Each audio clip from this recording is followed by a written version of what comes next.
இன்னைக்கு இருக்கிற rural area businesses எல்லாருமே நிறைய பேர் ஆன்லைன் இ காமர்ஸ்க்கு வரணும்னு நினைக்கிறாங்க. சோ அந்த வரணும்னு நினைக்கிற அந்த பிசினஸஸ் எல்லாருமே மைண்ட்ல இந்த 3 விஷயத்தை ஞாபகம் வச்சுக்கோங்க. இது 3 கட்டாயமா தேவைப்படும்.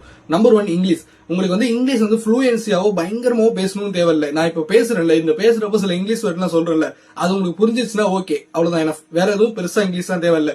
ஏன் அப்படின்னா டிசைனரோ டெவலப்பரோ கம்யூனிகேட் பண்றப்போ உங்களுக்கு பாத்தீங்கன்னா சில இடத்துல டெக்னிக்கல் வேர்ட்ஸ்லாம் உள்ளார வரும். அப்படி டெக்னிக்கல் வேர்ட்ஸ் உள்ள வர்றப்போ இங்கிலீஷ்ல சில வேர்ட்லாம் இருக்கும், அதெல்லாம் உங்களுக்கு புரியணும் கொஞ்சம் கொஞ்சமா. சோ அதுக்காக தான் இருந்தாலும் நல்லதுதான் இது இருக்கிறதும். சோ அந்த ஒரு ரீசன்னாலதான் கொஞ்சம் லைட்டா தெரிஞ்சிருக்கணும்னு சொன்னேன். ரெண்டாவது பாத்தீங்கன்னா டெக்னிக்கல் நாலேஜ். பேசிக்கா லேப்டாப் ஆக்சஸ் பண்ண தெரிஞ்சிருக்கணும் உங்களுக்கு. இது ஒரு ரொம்ப முக்கியம். பேசிக்கா லேப்டாப் ஆக்சஸ் பண்ணி ஏன்னா அந்த ஸ்கிரீன்ல என்னென்ன தெரியுதுங்கிற உங்களுக்கு ஒரு புரிதல் இருக்கணும்.